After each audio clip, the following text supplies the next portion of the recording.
जय हिंद साथियों, welcome to Paramount Royal Academy. तो आज का जो मॉक टेस्ट है वो केवल एक मॉक टेस्ट नहीं है आप लोगों के लिए एक चैलेंज है। और जो इस चैलेंज को पूरा कर जाता है, मैं गारंटी देता हूं कि 100% आने वाली पुलिस की लिखित परीक्षा में उनका रिजल्ट काफ़ी अच्छा रहने वाला है और 100% वो सिलेक्शन पुलिस भर्ती में लेने वाले हैं। तो चैलेंज आप लोगों के लिए क्या है, आपको 50 में से लगभग 45 प्लस क्वेश्चन सही करके बताने हैं।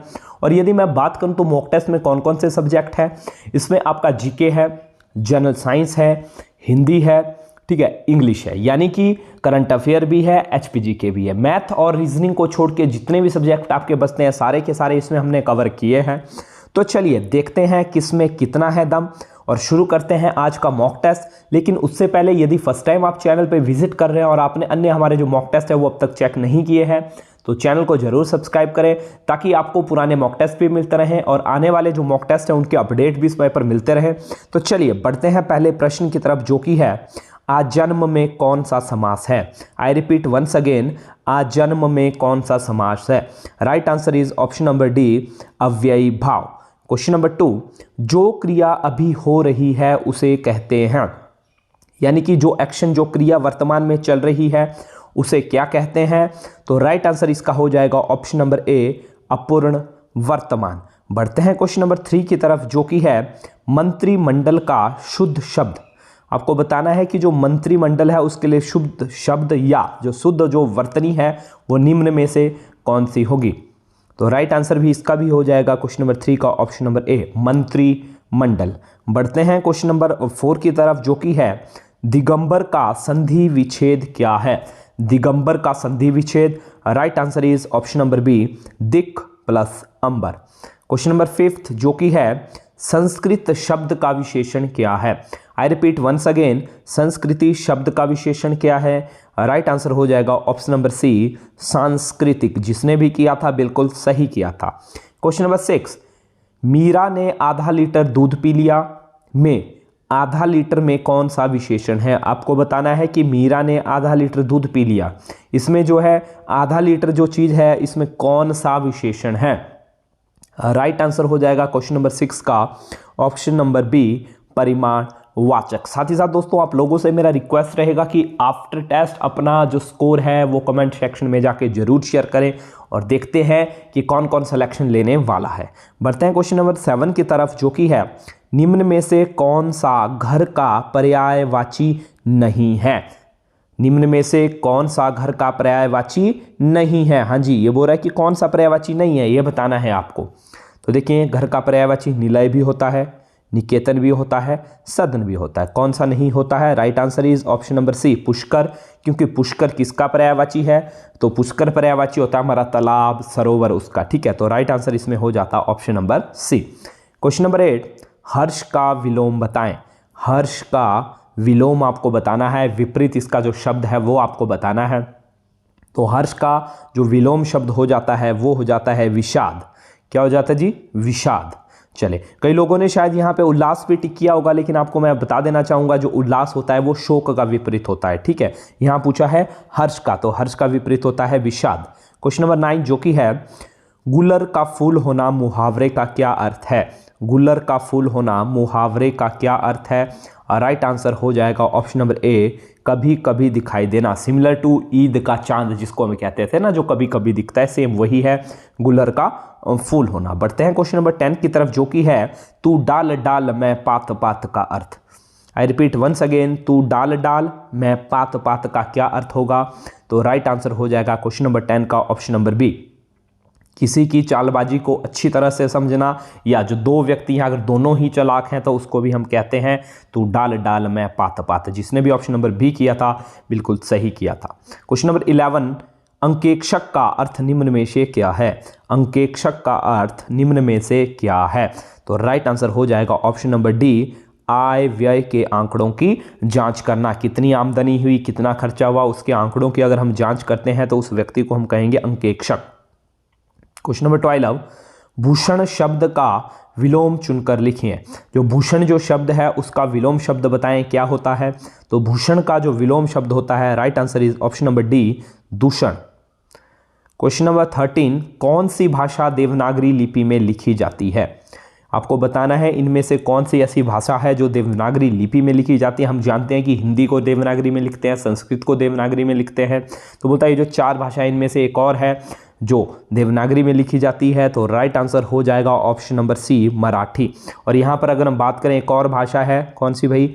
नेपाली। कौन सी? नेपाली। इसको भी किस में लिखा जाता है? देवनागरी लिपि में ही लिखा जाता है। चलिए आगे बढ़ते हैं क्वेश्चन नंबर 14 की तरफ, जो कि है निम्न में से किस व्यंजन का उच्चारण दंत्य नहीं है? दंत्य नहीं है।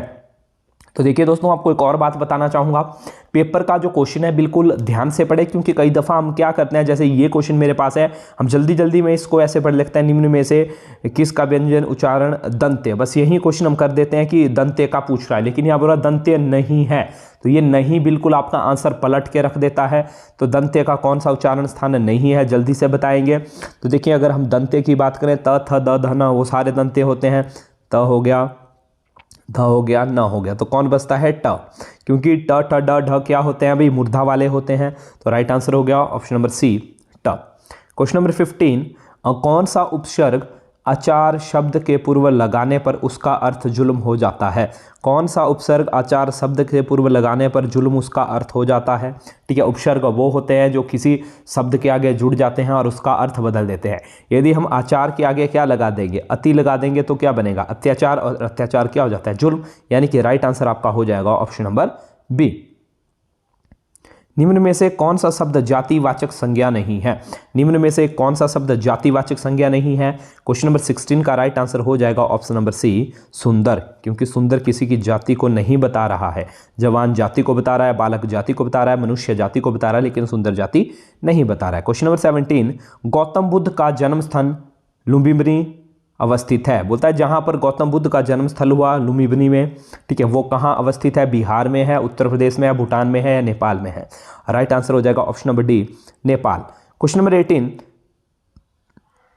भारतीय राष्ट्रीय कांग्रेस के किस अधिवेशन में राष्ट्रीय गीत वंदे मातरम पहली बार गाया गया था? तो यदि हम वंदे मातरम की बात करें, राष्ट्रीय गीत की बात करें, तो सर्वप्रथम ये गाया गया था, option number A is right, Kolkata के अधिवेशन में। ठीक है, ये कांग्रेस का अधिवेशन था, कब हुआ था? 1896 में हुआ था। और उसमें यदि हम बात करें, कांग्रेस के जो अध्यक्ष थे वो थे कौन थे? रहीमतुल्ला एम शायरी थे। ठीक है, और किसने गाया था इसको? रविंद्रनाथ टैगोर ने गाया था। लिखा किसने था? बंकिम चंद्र चटर्जी ने लिखा था जी वंदे मातरम राष्ट्रगीत। बहुत बार पूछा जाता है।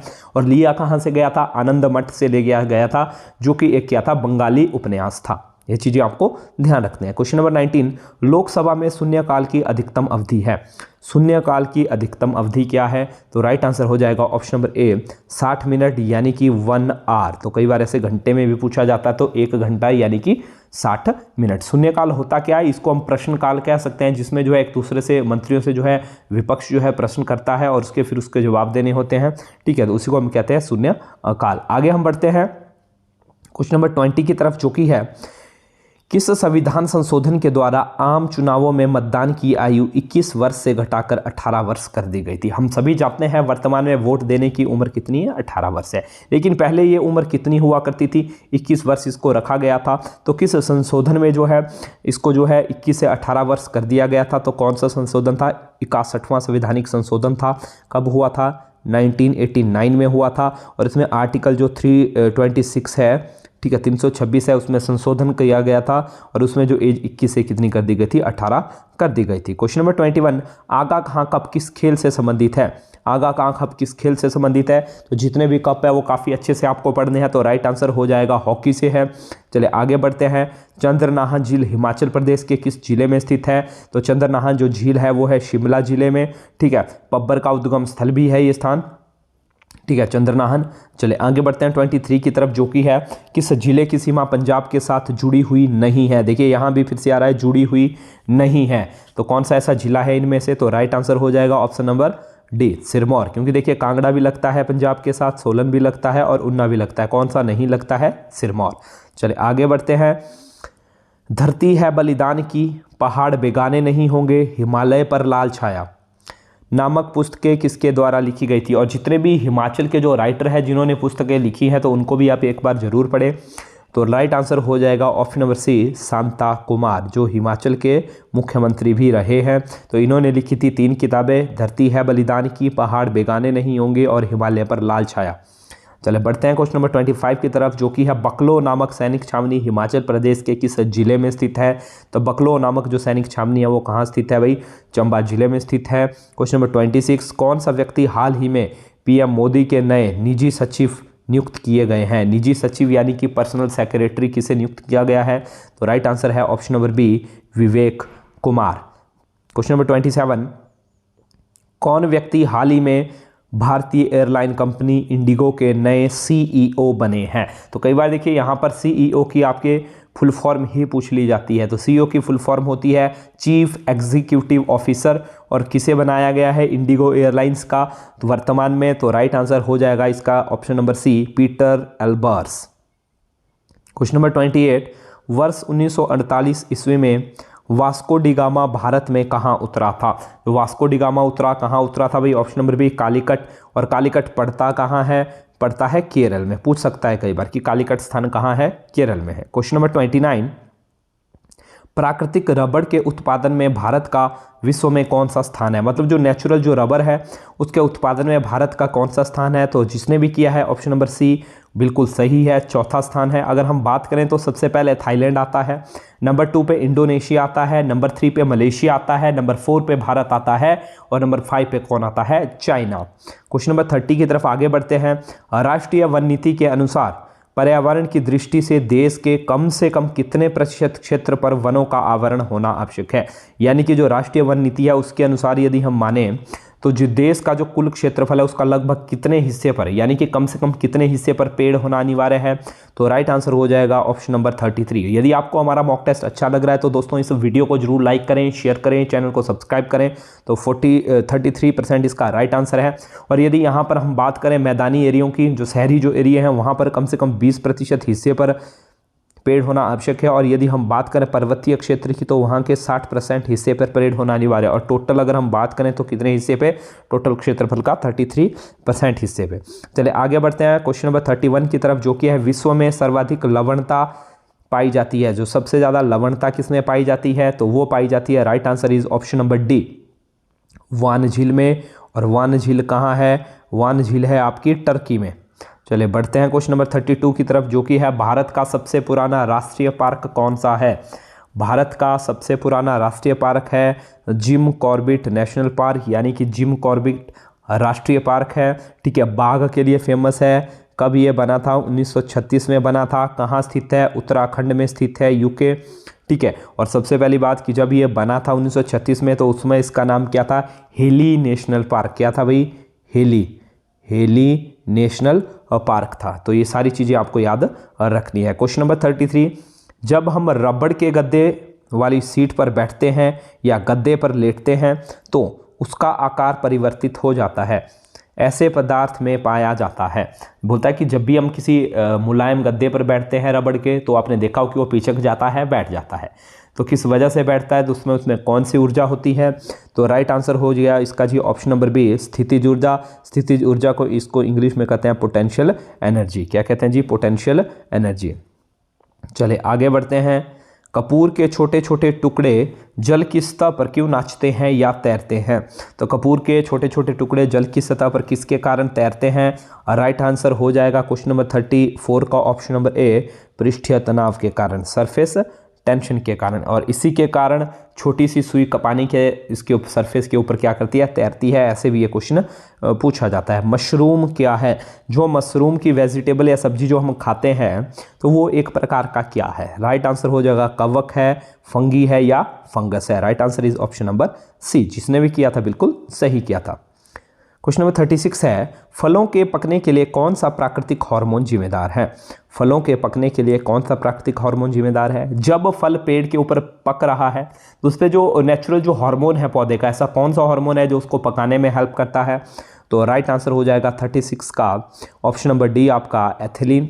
ठीक है, और यदि हम बात करें, कई बार आर्टिफिशियल तरीके और हानिकारक तरीके पूछे जाते हैं, तो कैल्शियम कार्बाइड का भी यूज़ किया जाता है, जो कि एक हानिकारक या सेहत के लिए जो है नुकसानदायक तरीका है। तो हार्मोन पूछा जाए तो कौन सा है भाई, एथिलीन है। चले बढ़ते हैं 37 की तरफ, जो कि है घाव का अध्ययन, जो बाउंड जो होते हैं, जो घाव आपको हो जाता है उसके बारे में यदि हम अध्ययन करें तो उस अध्ययन को क्या कहेंगे, तो उस अध्ययन को कहा जाता है ट्रोमेटोलॉजी। क्या कहते हैं जी? ट्रोमेटोलॉजी। बढ़ते हैं क्वेश्चन नंबर 38 की तरफ, जो कि है शरीर में सबसे बड़ी अंतःस्रावी ग्रंथियां। अंतःस्रावी ग्रंथियां यानी कि आपको बताना है कि largest endocrine gland in human body. तो एंडोक्राइन ग्लैंड्स वो ग्लैंड्स होती है जो क्या बनाती है भाई? हार्मोन बनाती है। ठीक है, तो बोलते और उसको कहाँ मिलाती है? ब्लड में मिलाती है, ये इनकी पहचान होती है। तो राइट आंसर इसका हो जाएगा ऑप्शन नंबर ए, अव2 यानी कि थायराइड ग्लैंड। चलें क्वेश्चन नंबर 39 की तरफ आगे बढ़ते हैं। 14 वर्ष तक की आयु के बच्चे के विकास के लिए निम्नलिखित में से कौन सा सबसे अधिक महत्वपूर्ण है?